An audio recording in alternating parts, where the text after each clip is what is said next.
Di bawah sini. Sisi langsung mati kamu tuh ya.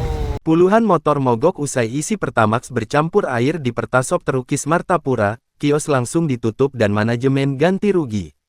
Puluhan sepeda motor mengalami mogok setelah mengisi bahan bakar di Pertasop 2P323.77 Kelurahan Terukis Rahayu, Kecamatan Martapura, Kabupaten Oku Timur, Sumatera Selatan.